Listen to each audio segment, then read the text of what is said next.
A maioria das pessoas sabe que as pirâmides foram construídas como grandes tumbas para os faraós, projetadas para garantir que eles tivessem uma jornada tranquila para a vida após a morte. A Grande Pirâmide de Gizé, por exemplo, foi construída para o faraó Khufu. Mas o que a maioria das pessoas não sabe é que toda essa tendência de construção de pirâmides começou bem aqui, com a pirâmide de degraus de Djoser, há cerca de 4.700 anos. Essa estrutura maciça foi construída para o faraó Djoser, um governante da terceira dinastia do Egito. Ela se eleva 6 camadas acima do solo e tem cerca de 60 metros de altura.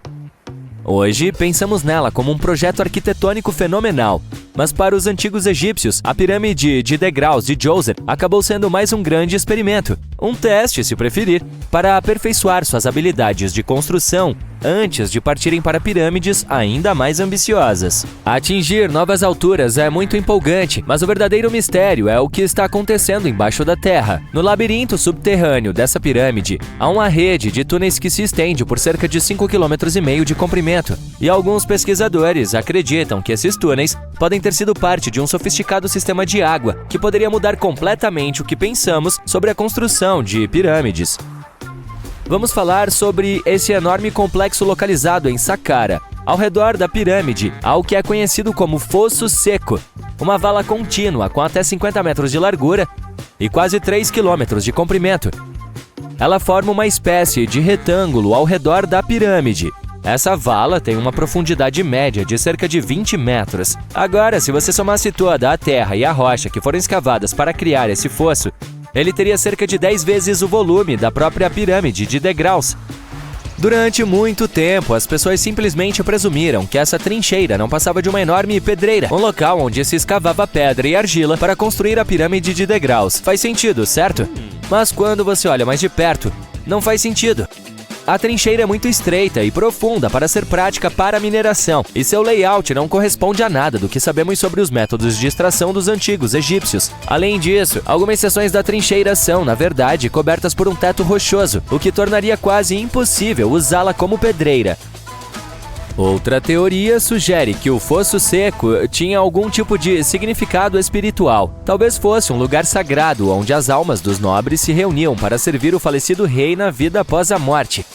Há até nichos nas paredes que sugerem essa função espiritual, mas a maioria dos pesquisadores acredita que esse propósito provavelmente se desenvolveu muito mais tarde, muito depois de o complexo ter sido construído para Djoser.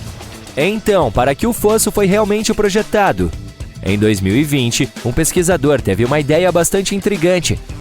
É possível que essa trincheira tenha sido projetada para coletar e gerenciar a água, especialmente após chuvas fortes. Isso faz sentido quando se considera a localização. O fosso fica em uma área que poderia facilmente ter sido inundada pela água de escoamento das planícies próximas. Isso também poderia explicar por que a trincheira não foi usada para novas sepulturas até muito mais tarde, quando o clima se tornou mais seco e menos propenso a inundações.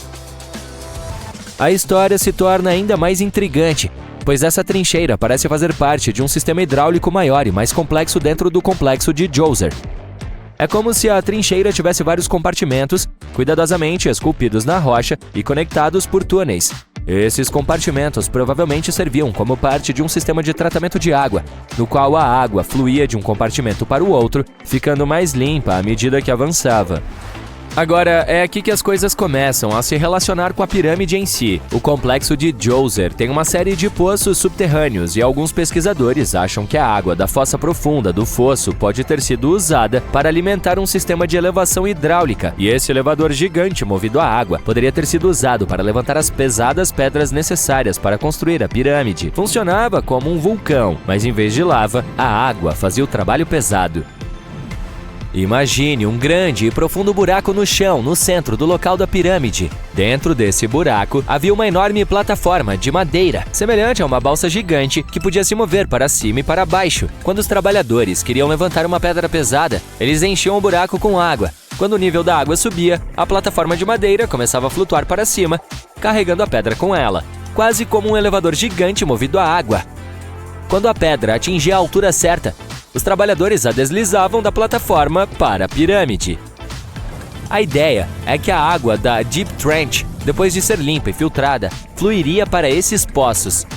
Um flutuador maciço, possivelmente feito de madeira, subia à medida que a água enchia o poço, levantando as pedras até o local onde elas eram necessárias para a construção. Uma vez que a pedra estivesse no lugar, a água era liberada, baixando a plataforma de volta para o fundo, pronta para levantar a próxima pedra. Esse sofisticado sistema de elevação hidráulica poderia ter sido um divisor de águas, tornando todo o processo de construção muito mais rápido e eficiente, sem o uso de muita mão de obra. É como se os antigos egípcios já estivessem adotando a ideia de trabalhar de forma mais inteligente, não mais difícil. Mas é claro, nem todos concordam com essa teoria. Alguns especialistas argumentam que a área onde a pirâmide escalonada de Djoser foi construída não poderia ter retido água suficiente de chuvas ocasionais para manter um sistema hidráulico tão sofisticado. A principal teoria sugere que, no passado, poderia ter havido algum tipo de lago nas proximidades que se enchia após um período de chuva, e esse lago poderia ter fornecido água para o sistema hidráulico do complexo. Mas não há menção a esse lago em nenhum dos escritos egípcios antigos. Portanto, essa pode ser mais uma situação de e se do que uma realidade. E ainda a questão do trabalho árduo em si. Lembra quando eu disse que esse método poderia ter permitido que os antigos construtores levantassem pedras com muito menos esforço? Bem, isso pode não ser totalmente verdade. De acordo com alguns especialistas, apenas a construção desse dispositivo hidráulico teria exigido muito mais trabalho pesado do que simplesmente mover os blocos de pedra, usando a boa e velha mão de obra. E não vamos esquecer que a pirâmide de degraus de Djoser é como uma pirâmide bebê em comparação com as que vieram depois. As pedras usadas na pirâmide de Djoser pesavam em média cerca de 300 quilos cada, o que não é nada comparado aos blocos de mais de 2,5 toneladas usados posteriormente na pirâmide de Khafre. Se essa teoria do elevador de água for completamente descartada, ainda precisaremos explicar como essa pirâmide foi construída. Para responder a isso, precisamos voltar um pouco no tempo e falar sobre os planos originais. Veja, antes de a tumba de Djoser se tornar uma pirâmide, a ideia era construir uma mastaba simples. Esse tipo de tumba era bastante comum em períodos anteriores. Uma estrutura retangular com teto plano e lados inclinados. Mas depois que a mastaba original foi concluída, eles decidiram expandi-la um pouco, acrescentando mais camadas no topo.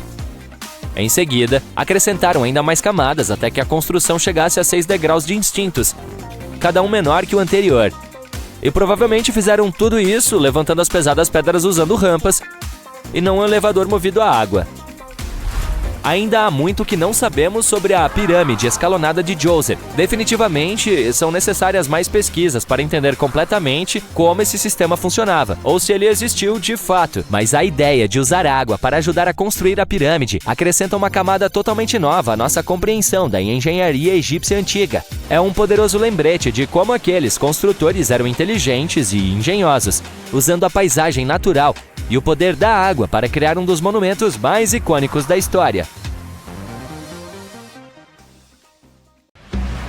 Antes de entrarmos no motivo pelo qual e como existem pirâmides em todo o mundo, vamos falar sobre alguns exemplos. Começarei com a Pirâmide do Sol em Teotihuacan, México. Essa gente realmente sabia como construir uma cidade. Seu centro urbano bem planejado se estendia por mais de 4.480 acres e ostentava várias pirâmides, mas a Pirâmide do Sol é a mais impressionante. Essa pirâmide gigante foi construída no ano 100 d.C. e é uma das maiores estruturas desse tipo em todo o hemisfério ocidental. Ela é tão grande que tem 66 metros de altura acima do solo. Se você estiver nessa cidade antiga, não poderá deixar de visitar a Pirâmide do Sol. Ela fica bem no lado leste da Avenida dos Mortos, a principal rua norte-sul da cidade. Para construir essa incrível pirâmide, foram usados cerca de 765 mil metros de material, incluindo um tipo especial de rocha vulcânica vermelha chamada tezontle talhado. Impressionante, não?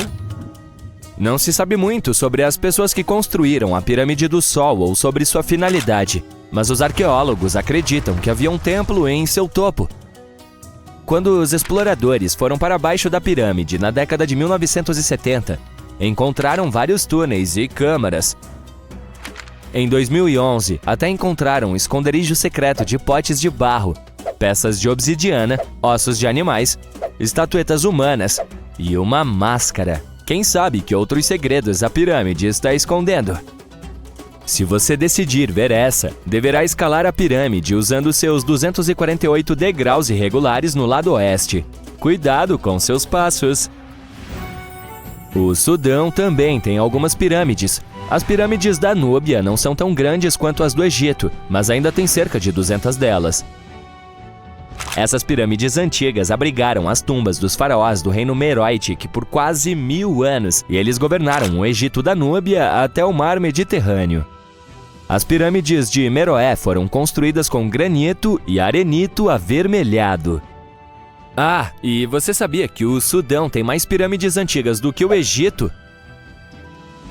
As pirâmides de Kushite retratam a arquitetura indígena e as tradições de sepultamento dos reinos Napata e Meroé da Núbia, influenciados pelo Antigo Egito. Meroé, o local de sepultamento de mais de 40 rainhas e reis, é o mais extenso local de pirâmides núbias. As paredes das tumbas retratam membros da realeza mumificados, adornados com joias, com seus caixões de madeira contendo arcos, aljavas de flechas e outros artefatos que apontam para o relacionamento e o comércio meroítico com as civilizações egípcia e grega. Portanto, se estiver procurando algumas tumbas antigas para explorar, considere evitar as multidões no Egito e ir para o Sudão. Vamos até o Iraque para ver mais pirâmides. Os zigurates têm camadas recuadas sofisticadas e templos em camadas. Em vez de um exterior liso, ele tem camadas como um bolo, perfeitas para todos os trabalhos e rituais importantes que aconteciam em seu interior. É possível encontrar essas estruturas imponentes espalhadas pelo Iraque e Irã, e elas são um verdadeiro testemunho do poder e das habilidades das pessoas que as construíram. Um dos maiores e mais impressionantes zigurates é o Zigurate de Ur. É basicamente uma pirâmide retangular gigante com 20 a 30 metros de altura, com 3 níveis de terraços e um templo no topo. Você consegue imaginar quantos tijolos foram necessários para construir essa coisa? Tente 720 mil apenas para a parte inferior. Esse zigurate, em particular, foi construído para o rei sumério Ur-Nammu. Semelhante a outras, essa pirâmide existe há milhares de anos e, por isso, ficou um pouco irregular nas bordas.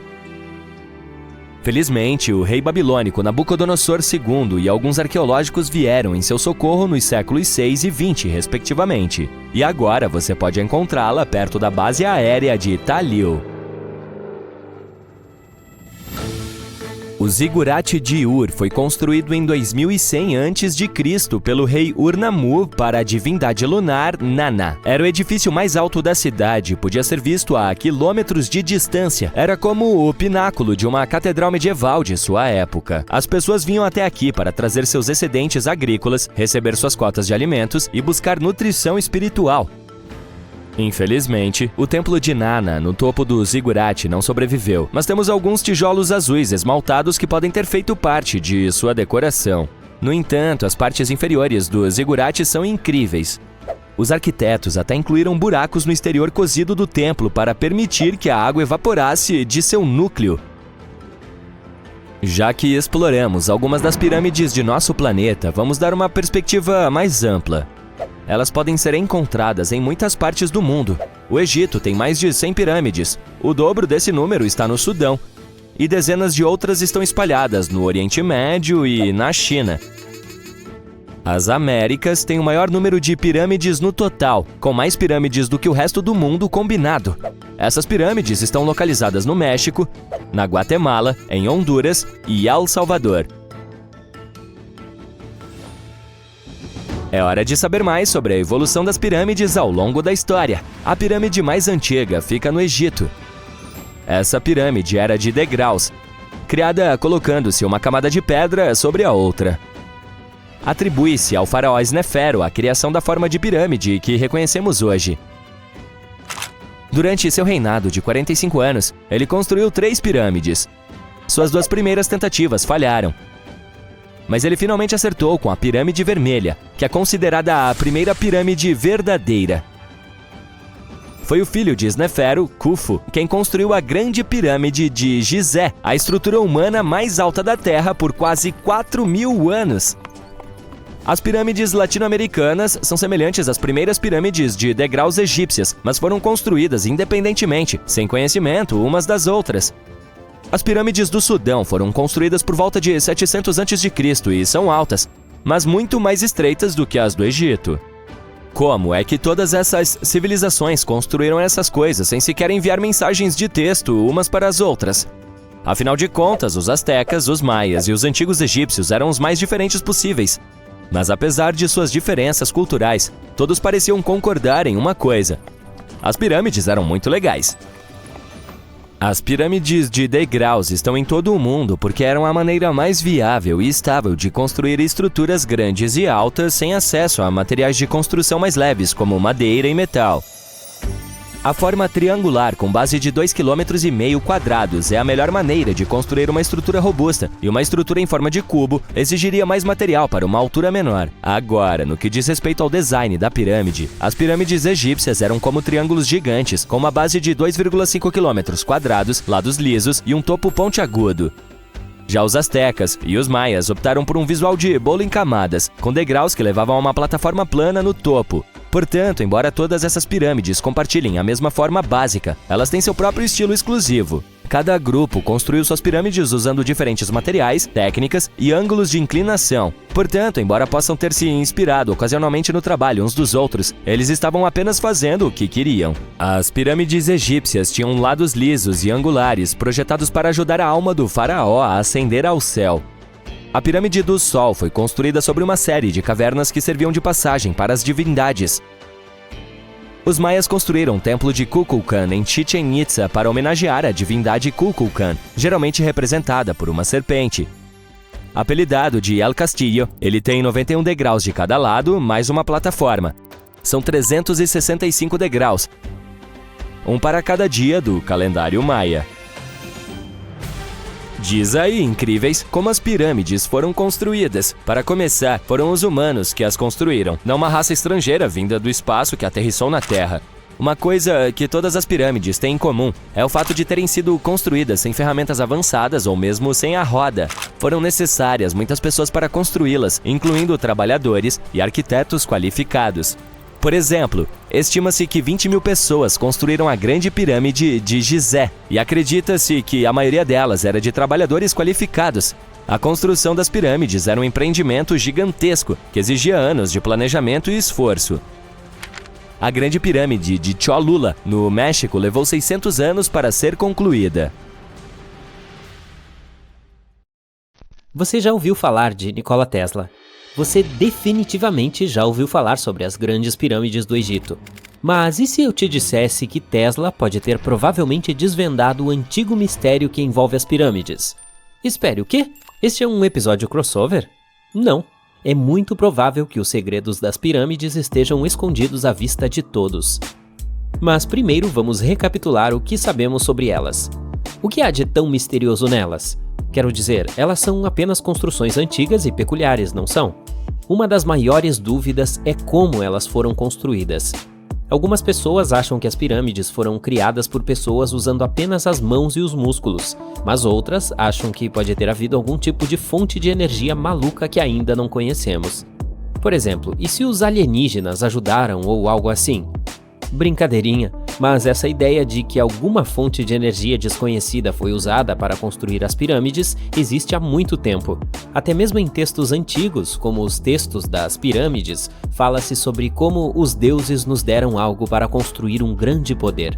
Portanto, talvez houvesse algo realmente poderoso e misterioso acontecendo naquela época. Quem sabe? No início do século XX, Nikola Tesla ficou obcecado com as grandes pirâmides do Egito. Ele leu vários livros sobre essas estruturas antigas e ficou impressionado com a quantidade de energia que elas pareciam ter. Naquela época, poucas pessoas sabiam muito sobre eletricidade, e Tesla começou a se perguntar se havia algum tipo de tecnologia avançada escondida nas pirâmides. Ele tinha a ideia de que o poder das pirâmides estava relacionado ao eletromagnetismo e dedicou muito tempo e esforço para tentar desvendar tal mistério. Tesla tinha algumas teorias bastante incomuns sobre as grandes pirâmides. Ele achava que elas podiam de fato armazenar e mover eletricidade, que poderia ser usada para alimentar as áreas ao redor delas. Ele também tinha uma teoria de que as pirâmides foram construídas usando algum tipo de energia cristalina. Ele acreditava que as câmeras dentro das pirâmides poderiam ter cristais superpoderosos capazes de controlar os campos eletromagnéticos. Mas isso não é tudo. Tesla também tinha a ideia de que os materiais usados para fazer as pirâmides tinham propriedades que lhes permitiam capturar a energia do Sol e da Lua. E não apenas um pouco de energia. Ele achava que a pirâmide poderia de fato criar um campo de energia maciço capaz de iluminar cidades inteiras. Ele achava que as pirâmides poderiam ser usadas como usinas de energia gigantes para gerar eletricidade e operar máquinas. Tesla até acreditava que as pirâmides estavam de alguma forma ligadas à energia cósmica, que poderia ser usada para a iluminação espiritual e cura. Muito New Age da parte dele. De qualquer forma, Tesla não estava tirando essas ideias do nada. Ele estava estudando seriamente tudo o que podia sobre as pirâmides, desde artefatos e textos antigos até hieróglifos e desenhos. E ele teve a ideia de que as pirâmides foram projetadas para serem amplificadores de energia e que algum tipo de fonte de energia desconhecida foi usada durante sua construção. Mas, na verdade, suas ideias tiveram um grande impacto na maneira como pensamos sobre as pirâmides atualmente. Pesquisadores e estudiosos têm se aprofundado em suas teorias há anos e as têm usado para desvendar alguns dos maiores mistérios que cercam essas estruturas antigas. Por exemplo, recentemente os cientistas usaram a física teórica para investigar como a Grande Pirâmide do Egito reagiria a determinadas ondas de rádio.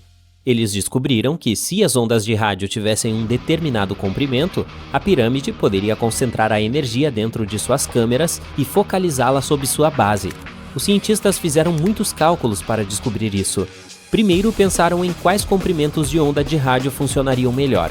Em seguida, fizeram um modelo de como a pirâmide reagiria às ondas. Eles calcularam quanto da energia das ondas seria absorvida ou espalhada. Por fim, verificaram como a energia se movimentaria dentro da pirâmide quando as ondas a atingissem. Para ajudar a explicar tudo isso, os cientistas usaram algo chamado análise multipolar. Isso é quando você pega um objeto complicado e o divide em partes mais simples. Aí é possível ver como cada parte interage com a energia que está chegando. É como desmontar um quebra-cabeça para ver como cada peça se encaixa. Os pesquisadores estão interessados em saber como tudo isso poderá ser usado no futuro. Eles querem criar partículas realmente minúsculas que possam fazer a mesma coisa que a pirâmide, mas com a luz. Ao alterar o tamanho, a forma e o material dessas partículas, eles podem controlar como a luz se move ao redor delas. Isso pode ser muito útil para coisas como a criação de sensores minúsculos ou células solares super eficientes. Os cientistas tiveram que fazer algumas suposições quando estavam fazendo sua pesquisa. Eles presumiram que não havia nenhum espaço oculto dentro da pirâmide e que o material usado para construí-la era o mesmo. Mas mesmo com essas suposições, eles ainda fizeram descobertas impressionantes. Mas o estudo da pirâmide não é a única prova de que Tesla estava à frente de seu tempo. Há outros projetos de Tesla que pareciam irrealistas na época, mas que os cientistas e entusiastas reavaliam e tentam implementar hoje. Vamos falar sobre seu projeto mais ambicioso, a Torre de Transmissão de Wardenclyffe. Em 1900, Tesla já era um dos grandes nomes da engenharia elétrica nos Estados Unidos. As pessoas ficavam impressionadas com suas incríveis invenções e com o fato de ele ter conseguido superar Thomas Edison na Batalha das Correntes. No entanto, Tesla não se contentou em descansar sobre os louros. Ele decidiu embarcar em seu projeto mais ambicioso até então, a Torre de Transmissão em Wardenclyffe.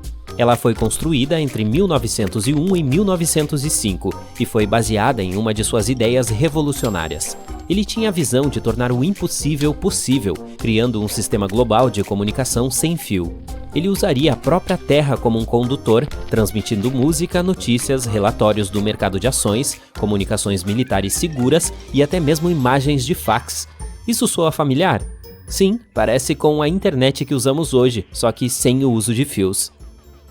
Mas Tesla tinha um sonho muito maior em mente: transmitir energia sem fio. Ele já havia provado que sinais de alta frequência podiam ser enviados sem fio usando seus transformadores de bobina, o que despertou sua obsessão pela transmissão de energia sem fio. Sua visão era não apenas transformar a maneira como nos comunicamos, mas também encontrar um modo de transferir correntes de energia globalmente, aproveitando a energia natural da Terra. Tesla acreditava que havia uma abundância de energia grátis ao nosso redor que poderia ser usada para o benefício da humanidade. Em 1899, ele realizou alguns experimentos ultra-secretos e se convenceu de que era possível transmitir energia elétrica pela atmosfera superior da Terra. Foi assim que a Torre Wardenclyffe foi criada. Ela deveria ser a estação protótipo de uma rede de torres em todo o globo que forneceria energia sem fio para o mundo inteiro. Infelizmente, Tesla não tinha os recursos nem a paciência de seus investidores para levar esse projeto ao fim. Ele enfrentou todos os tipos de problemas financeiros e bloqueios, e em 1917, a torre inacabada foi finalmente demolida para ser transformada em sucata e pagar suas dívidas, que não paravam de crescer. Agora, ela continua sendo um triste lembrete de que até mesmo as maiores mentes podem às vezes ficar aquém de seus sonhos.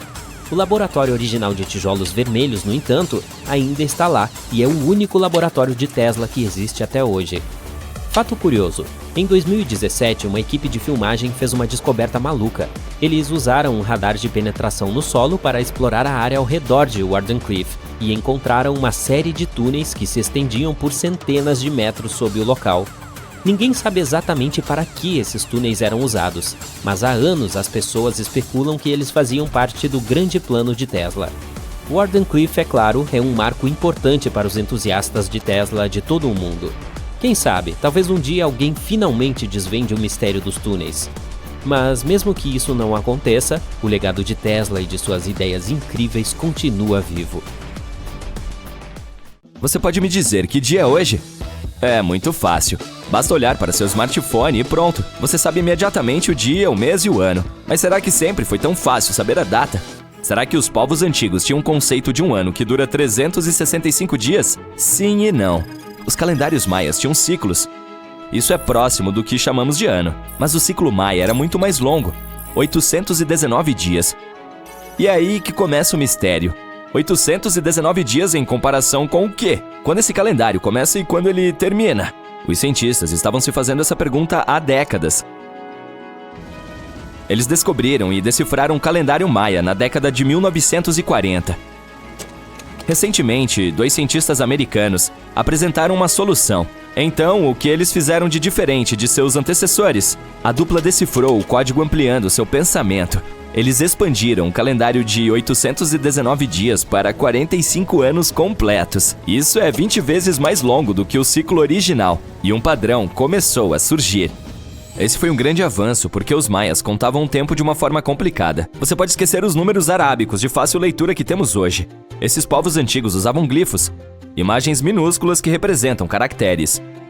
Algo como os ícones em sua área de trabalho ou símbolos universais. Quando você vê um pequeno ponto com 3 linhas curvas acima dele, você sabe que há uma rede Wi-Fi disponível. O calendário maia usava glifos que representavam animais ou fenômenos naturais. Por exemplo, havia símbolos para um jaguar e uma águia. Cada glifo marcava um dia.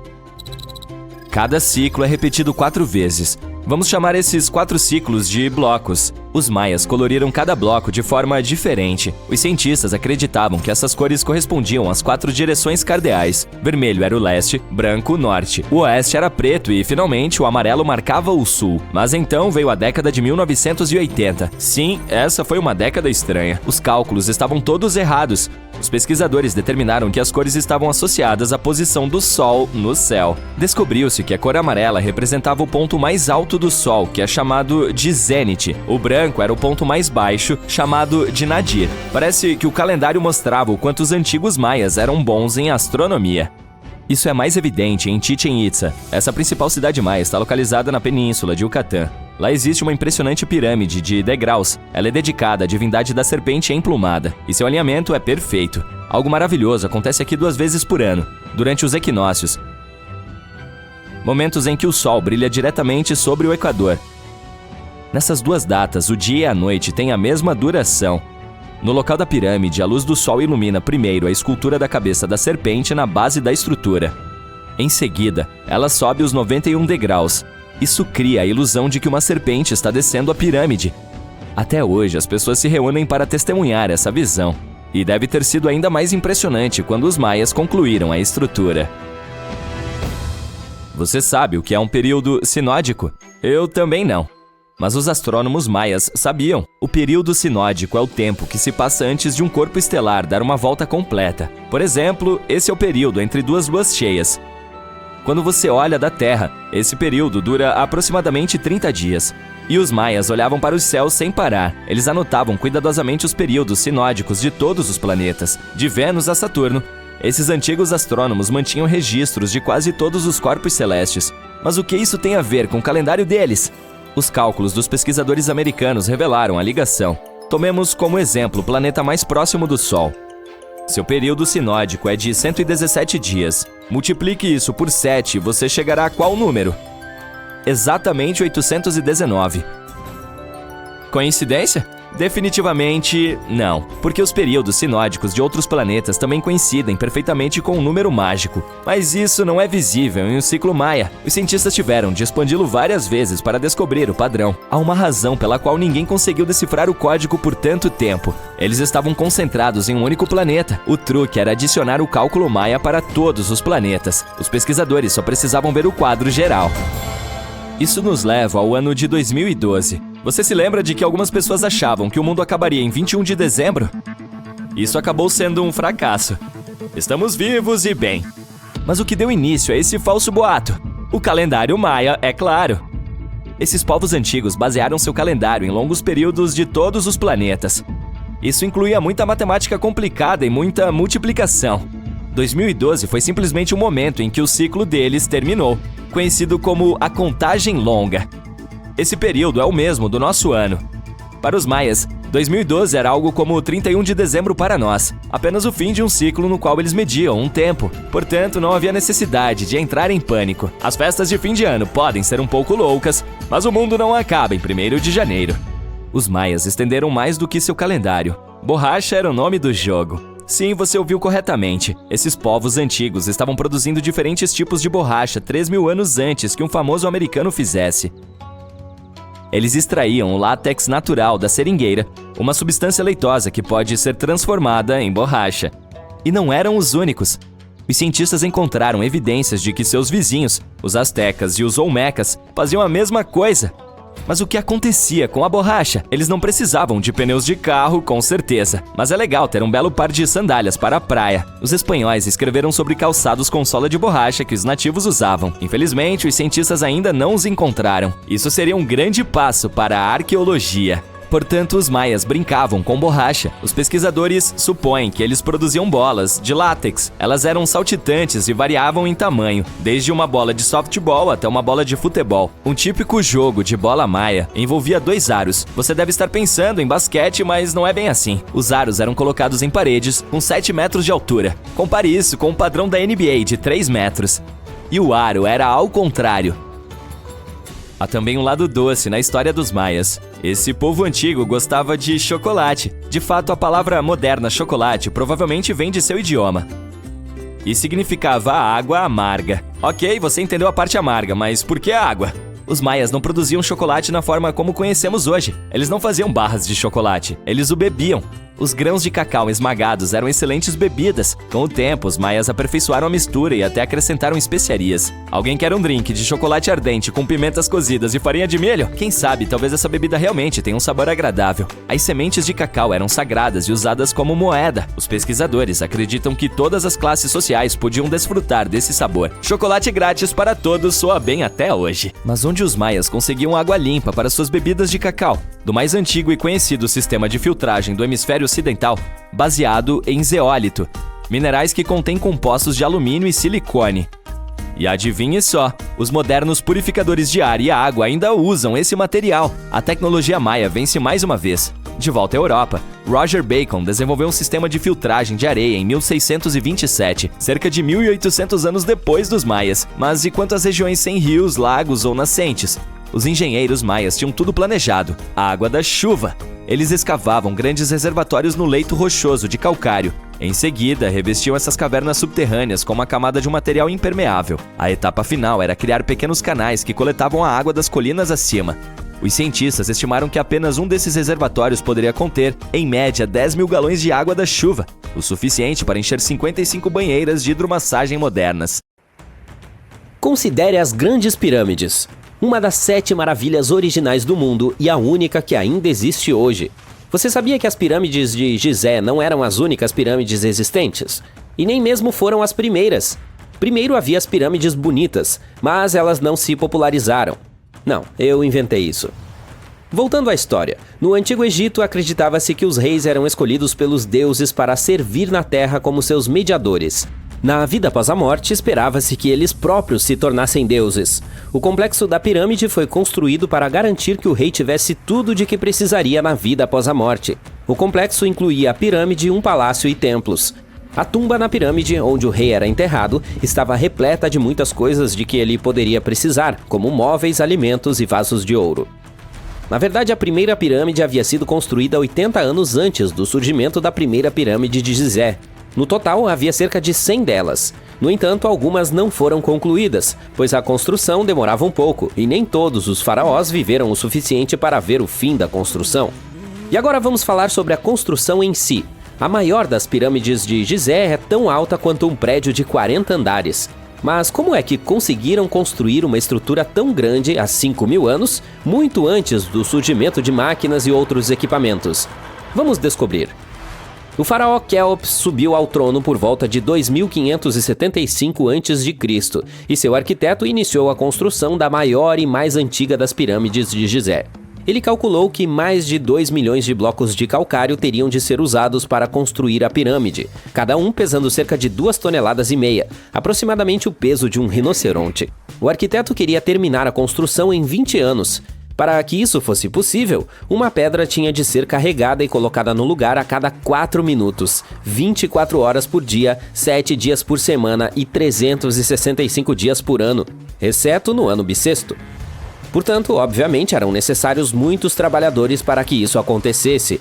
Muitos acreditam que foram pessoas escravizadas que trabalharam no local de construção da pirâmide, mas isso não é verdade. Os trabalhadores vieram de todo o Egito para contribuir com o projeto, totalizando cerca de 25.000 deles.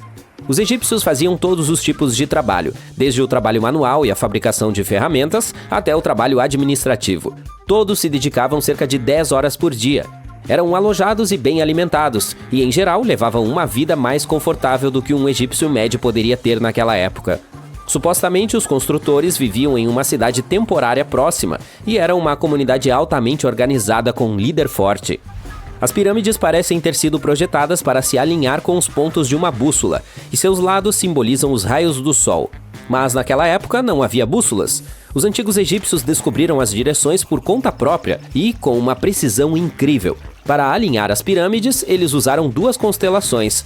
O local da construção foi organizado na margem oeste do rio Nilo. Isso também tinha um significado simbólico. Assim como o sol se põe no oeste, a vida também se põe no oeste. A segunda pirâmide de Gizé foi construída para o filho de Quéops, o faraó Quefren. Ela é um pouco menor, mas tem a famosa estátua da esfinge sem nariz. É claro que, originalmente, ela tinha um nariz. Eu lhe diria o que aconteceu com ela, mas ainda é um mistério e ninguém sabe ao certo. As esfinges têm corpo de leão e cabeça de humano. Elas eram consideradas guardiãs de áreas importantes. Essa famosa esfinge tem a cabeça do faraó Quefren e está guardando sua pirâmide, de frente para o nascer do sol. A esfinge é uma das maiores e mais antigas estátuas do mundo. Originalmente ela não tinha apenas nariz, mas também era colorida. Os cientistas descobriram vestígios da cor vermelha de seu rosto. Portanto, o mais provável é que a esfinge tenha sido pintada de vermelho. Também há vestígios de cores amarela e azul em seu corpo. A estátua definitivamente não era monótona. Até cerca de 1800, a esfinge estava enterrada até os ombros, até que um aventureiro com uma equipe de 160 homens a desenterrou. Mas vamos voltar à construção. Os trabalhadores, é claro, precisavam de blocos de pedra. Havia 2 lugares principais onde as pessoas podiam obter essas pedras. Uma fonte ficava próxima ao local da construção, mas essa pedra amarela revestida de fósseis era adequada apenas para o interior da pirâmide. Os blocos de calcário para o exterior eram transportados por 13 quilômetros de distância em trenós de 2,5 metros de comprimento. Aparentemente não era muito difícil puxá-los. A areia misturada com a quantidade certa de água era bastante escorregadia, e 10 pessoas conseguiam mover um trenó mesmo com uma pedra pesando tanto. Surpreendentemente, cortar um bloco de calcário não era o maior problema. Quando no solo, ele era macio e podia ser dividido com relativa facilidade. Mas depois de exposto ao ar, o calcário endurece. Portanto, a parte mais difícil era moldar os blocos. Essa etapa era crucial porque as menores imprecisões poderiam fazer com que toda a pirâmide desmoronasse. Então, tudo bem, esses calcários foram extraídos, transportados em um trenó, moldados e depois? Como eles puderam ser colocados no lugar? Bem, isso ainda é um mistério. Os arqueólogos descobriram os restos de um sistema de rampa que data da época em que as pirâmides estavam sendo construídas. Assim, os historiadores chegaram ao consenso de que, muito provavelmente, os egípcios projetaram um sistema de rampa exclusivo para mover e puxar enormes blocos de pedra. A opinião mais comum é que havia várias rampas ao redor da pirâmide. Provavelmente havia uma rampa central com 2 escadas em cada lado dela, construída sobre as pedras da pirâmide. A rampa crescia à medida que a pirâmide ficava mais alta. As pessoas poderiam estar subindo as escadas puxando pedras em trenós de madeira. Mas essa é apenas uma das opções. Outros especialistas dizem que as rampas estavam ao redor da pirâmide, e alguns dizem que as rampas estavam dentro da pirâmide. Talvez nunca saibamos com certeza, e isso permanecerá para sempre um mistério. O calcário externo da pirâmide foi polido com areia e pedra até brilhar. No topo havia uma pedra com cobertura de ouro e prata que brilhava sobre o Egito como o segundo sol. Então, era assim que as coisas eram há 5.000 anos. Agora sobre o interior. Surpreendentemente, não há muito dentro da pirâmide. A maior parte dela é apenas pedra sólida com muito pouco espaço aberto. Mas vamos dar uma olhada rápida no interior. A partir da entrada, há 2 escadas, uma para baixo e outra para cima. Elas nos levam às câmaras. Há 3 delas. Por que isso? Aparentemente, durante toda a construção, uma câmara mortuária tinha de ser preparada o tempo todo, para o caso de um faraó morrer antes do término da construção. Assim, câmaras separadas eram construídas uma após a outra à medida que a construção avançava. A última delas foi a principal, chamada de Câmara do Rei. É aquela em que Quéops está descansando. É a maior sala no coração da pirâmide, e há uma grande passagem que leva a ela. Provavelmente foi usada como uma espécie de elevador para mover o granito para cima para construir o interior. O granito também foi usado para fazer 5 andares de vigas de suporte para garantir que a pirâmide não desmoronasse. E podemos ver que funcionou, já que ela está de pé há séculos. Infelizmente, nenhuma dessas câmaras tem hieróglifos nas paredes. Se você quiser ver esses escritos, deve ir às tumbas decoradas perto das pirâmides. Essas obras de arte são representações da cultura e da vida cotidiana do Antigo Egito. Os textos permitem que os pesquisadores estudem sua linguagem e gramática. Os tesouros que antes estavam nas pirâmides foram levados pelas pessoas. Há também muitos túneis e passagens secretas dentro das pirâmides, mas até hoje ninguém conhece a planta completa do interior. Os cientistas têm enviado pequenos robôs com câmeras para dentro delas há muitos anos, mas ainda há muito que não sabemos sobre as pirâmides. Agora, estão tentando usar uma tecnologia de raios-x para escanear as pirâmides por fora, sem entrar. Então sim, os antigos egípcios criaram um mistério que ninguém consegue desvendar há 5.000 anos. O que um barco está fazendo no meio de um deserto? Seria de se esperar encontrar uma embarcação marítima mais próxima da costa. Essa é a pergunta que os arqueólogos vinham fazendo há décadas. Em 1888, houve uma tempestade perto de um dos sítios arqueológicos mais importantes do Antigo Egito. Uma estrutura de madeira emergiu da areia, escavada por cupins. Os cientistas estavam determinados a resolver esse mistério. Em 2000, eles começaram a escavar o local perto de Abydos. Uma equipe americana de especialistas logo descobriu um barco de 21 metros de comprimento, e ele não estava sozinho. No total, havia 17 deles bem arrumados, um ao lado do outro. Era impossível tirá-los completamente devido às suas más condições. Por sorte, a madeira estava preservada o suficiente para que fosse possível obter uma amostra. As análises revelaram que eles tinham cerca de 5.000 anos, a frota mais antiga da história humana até o momento. A época de sua construção antecede as pirâmides de Gizé em meio milênio. Cada navio da frota repousava em um cofre que correspondia às suas dimensões. A sala tinha aproximadamente 1/3 do tamanho de uma quadra de tênis. Tinha paredes de tijolos de barro com mais de 120 desenhos de barcos. Os antigos egípcios os gravaram em paredes caiadas de branco que estavam excelentemente preservadas. Os cientistas sabem da existência dessas câmaras misteriosas há mais de um século. Um arqueólogo britânico deparou-se com uma estranha estrutura a oeste do rio Nilo. Sua equipe teve um vislumbre das paredes internas. Infelizmente, uma seção do telhado desabou e foi preciso interromper a exploração. Os pesquisadores abandonaram o local, mas sua localização permaneceu nos mapas. A posição dos barcos levou os cientistas a pensar que eles estavam em uma margem do poderoso Nilo. Mas havia um problema com essa teoria. Hoje, o rio corre quase 11 quilômetros a oeste de Abydos. Estudos adicionais do terreno ao redor mostraram que o Nilo não mudou seu curso ao longo da história. Além disso, se os barcos flutuassem perto de uma doca, estariam em posições instáveis. Os 10 localizados em Abydos estavam perfeitamente paralelos uns aos outros. Só havia uma conclusão possível. Alguém os havia colocado deliberadamente daquele jeito. E deve ter se esforçado muito. Cada embarcação tinha espaço suficiente para até 30 remadores e podia realmente flutuar, não era protótipo. Mas os estudiosos ainda não sabem se as dali realmente navegaram em algum corpo de água no Antigo Egito. Isso não diminui a importância da descoberta. Anteriormente, os arqueólogos encontravam apenas modelos em pequena escala. Somente na tumba do rei Tut havia 35 modelos de barcos. Durante muito tempo, essas figuras foram as únicas pistas sobre a aparência das embarcações egípcias antigas. O design confirma que elas eram de verdade. Estes são os primeiros exemplos sobreviventes de algo chamado barcos construídos. Os povos antigos produziam embarcações primitivas escavando grandes troncos de árvores. A alternativa era o junco, que era amarrado para formar uma jangada. Os navios em Abydos tinham tábuas amarradas umas às outras. Esse foi um grande avanço na construção de embarcações. Durante sua vida, elas devem ter parecido impressionantes. A madeira era uma mercadoria valiosa na época e não existia no deserto. O cedro tinha de ser importado do Líbano. A única pessoa que podia se dar ao luxo de tal luxo era o faraó. O estudo da área ao redor da antiga frota forneceu mais respostas. Os cientistas descobriram uma estrutura de tijolos de barro onde os egípcios adoravam o faraó. Sua data aproximada de construção coincide com a dos barcos de madeira.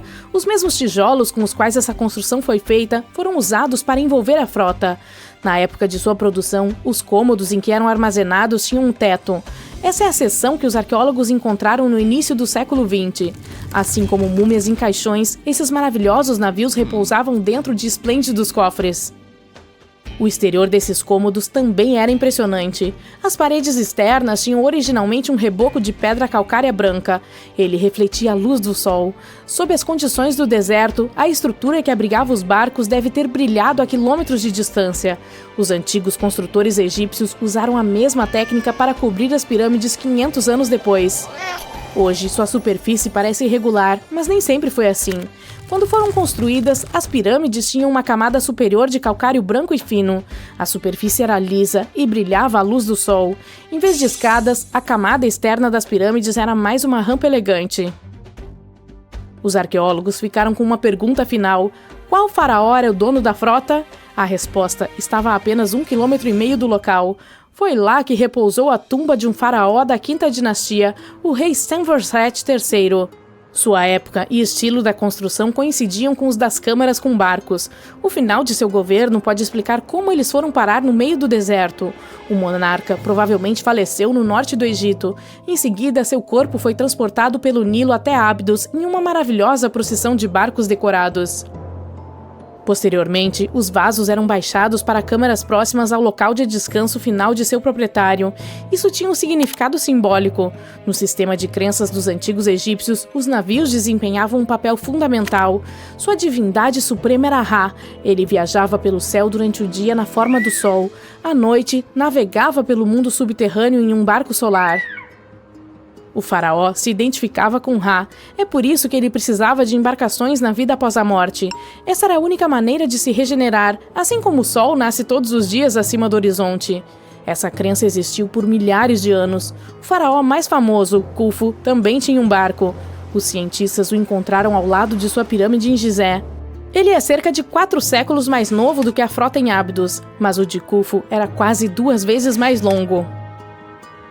A Grande Pirâmide de Gizé e a tumba do rei Tut são alguns dos achados arqueológicos mais famosos do Egito, mas há muitos outros segredos escondidos sob as areias intermináveis do deserto do Saara. Recentemente, em 2020, arqueólogos acharam uma cidade perdida lá. Eles a rotularam como a descoberta mais importante desde a tumba do rei Tut em 1922. A cidade de Aten tem cerca de 3.000 anos. Os historiadores esperam que ela lhes dê uma visão única da vida cotidiana dos antigos egípcios. O famoso arqueólogo e egiptólogo Zahi Hawass proclamou o local como uma cidade dourada perdida. Aten localiza-se a cerca de 500 quilômetros ao sul da capital do Egito, Cairo. Fica perto do famoso Vale dos Reis. Os arqueólogos encontraram primeiro seções de paredes de tijolos de barro que se estendiam em todas as direções. Eles descobriram salas completas com ferramentas da vida cotidiana em seu interior. A equipe de pesquisa desenterrou uma padaria, um bairro residencial e um distrito administrativo. Todos datam da época em que a civilização egípcia era a mais rica de sua longa história. Os antigos egípcios também foram os primeiros a fabricar objetos de ferro. Em 1911, os cientistas encontraram um conjunto de contas de ferro perto de uma aldeia no Baixo Egito. Esses são os primeiros artefatos de ferro conhecidos. A descoberta é literalmente de outro mundo. Os povos antigos os fabricaram batendo em um pedaço de meteorito para dar forma. As 9 contas já fizeram parte de um colar ornamentado e agora estão enegrecidas e corroídas, o que é perfeitamente normal para uma peça de joalheria com mais de 5.000 anos. Elas consistem em uma liga de ferro e níquel. Os pesquisadores ficaram impressionados com a habilidade dos antigos joalheiros que processaram as contas. Seu trabalho artesanal é ainda mais impressionante quando se pensa que eles não conheciam as origens estelares do material. A Grande Pirâmide de Gizé também tem uma característica notável. Um grupo de pesquisa internacional investigou a resposta eletromagnética da estrutura às ondas de rádio. Eles descobriram que a pirâmide tem a capacidade de concentrar energia eletromagnética em seu interior. Isso ocorreu dentro de suas câmeras, bem como sob a base da pirâmide.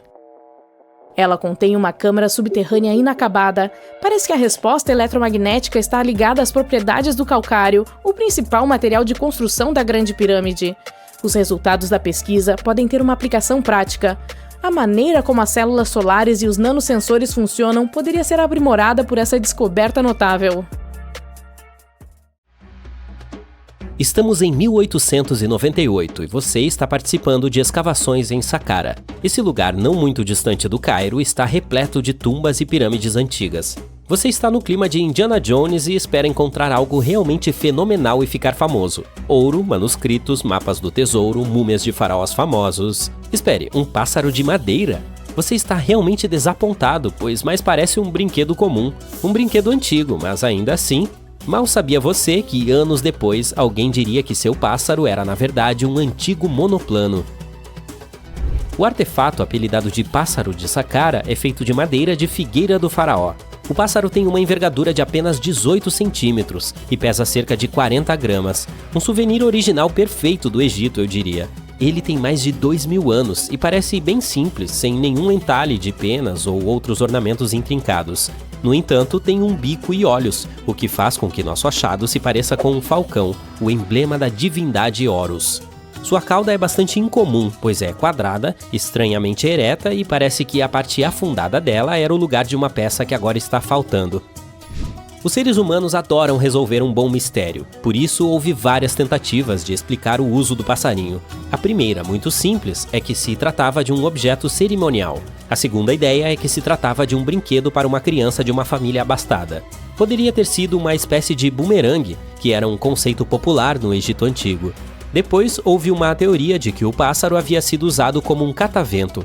Mas essa teoria foi desmentida, pois a figura não tem nenhum furo ou marca, exceto o que foi feita no Museu do Cairo para fixar o artefato em exposição.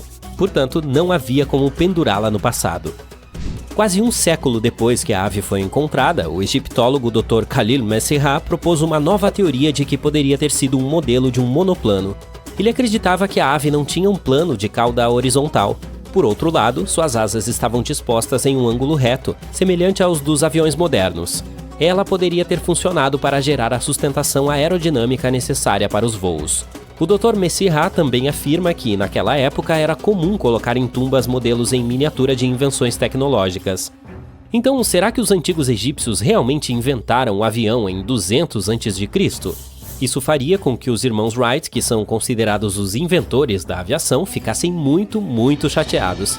Eles fizeram um de seus primeiros voos somente em 1903. Só há uma maneira de saber com certeza, e é testando o modelo.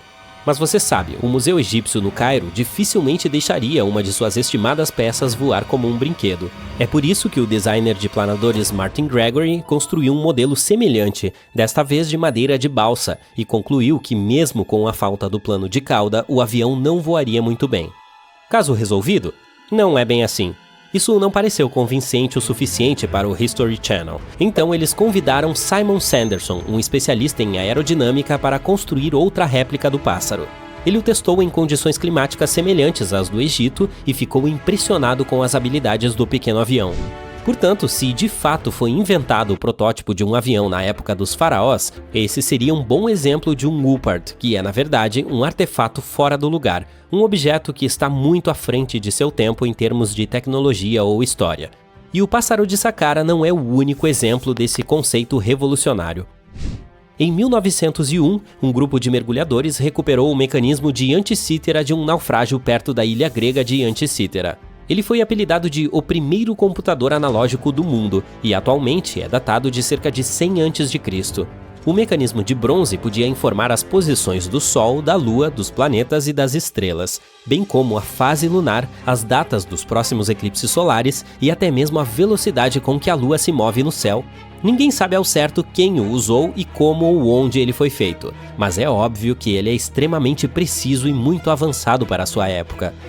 Os primeiros vasos sanitários com descarga do mundo foram inventados em meados do século XX. Brincadeira! Os antigos minoanos da ilha mediterrânea de Creta e a civilização do Vale do Indo tiveram essa brilhante ideia ao mesmo tempo, há cerca de 4.000 anos. O encanamento e o saneamento eram tão bem feitos que ninguém conseguiu projetar algo melhor até 2.000 anos depois. Um antigo banheiro minoano foi descoberto no Palácio de Knossos. Parece que tinha um assento de madeira colocado sobre um túnel que direcionava a água de um reservatório no telhado para um esgoto subterrâneo. Outras variedades recebiam água de jarros. Somente os super ricos podiam se dar ao luxo de toda essa glória. Portanto, se você quisesse comprar um imóvel naquela época, o vaso sanitário com descarga seria um sinal revelador de que você estava em um bairro rico. As portas automatizadas se tornaram uma invenção legal e aparentemente nova em 1931, mas a tecnologia por trás delas é na verdade muito mais antiga. Pense no século I d.C. O matemático e engenheiro Heron de Alexandria criou um sistema hidráulico para abrir e fechar portas de templos. Para colocá-lo em ação, era necessário acender um fogo para produzir calor. Havia um vaso de bronze sob o fogo, cheio até a metade com água. O inventor conectou o vaso de bronze a recipientes que funcionavam como pesos. Quando o fogo estava aceso, a água se movia para os recipientes. Eles desciam e puxavam as cordas. Não era nada parecido com uma porta de supermercado que se abre na sua frente antes mesmo que você tenha tempo de pensar. A porta de Heron levava horas para abrir e não havia como interromper o processo. É por isso que eles só abriam as portas uma vez por dia, antes de as pessoas entrarem no templo para adicionar um pouco de misticismo ao templo durante as cerimônias. Um tanto assustador. Parece que a primeira bateria foi inventada em Bagdá há cerca de 2.000 anos. Um arqueólogo alemão encontrou esse pote de barro oval em 1938. Os cientistas ainda não sabem ao certo para que finalidade ele servia e quem exatamente o inventou. Há uma teoria de que ele era usado para galvanizar objetos com metais preciosos. Quando o enchiam com ácido fraco como o vinagre, a bateria produzia cerca de 1 volt de eletricidade. Outra teoria diz que era um recipiente para pergaminhos sagrados. Você gostaria de comprar lentes de contato projetadas pelo próprio Leonardo da Vinci? Em 1508, ele inventou uma lente de vidro com um funil em um dos lados. Você deveria usá-la e colocar água dentro dela para melhorar sua visão. Soa um pouco desconfortável, não é? Então, cerca de um século depois, o cientista francês René Descartes decidiu aprimorar a ideia e fazer com que a córnea entrasse em contato com as futuras lentes. Lentes de contato, porque elas entram em contato com seus olhos, entendeu? O tubo de vidro cheio de líquido ajudava a melhorar a visão, mas infelizmente era impossível piscar. 2 séculos e meio depois, novas tecnologias na indústria do vidro permitiram que os cientistas projetassem lentes de contato que se encaixavam no olho e até permitiam que o usuário piscasse. Obrigado, pessoal! Ainda assim, essas lentes eram feitas de vidro soprado pesado e não deixavam o olho respirar. Cerca de 50 anos depois, as lentes de contato tornaram-se plásticas, leves, inquebráveis e resistentes a arranhões.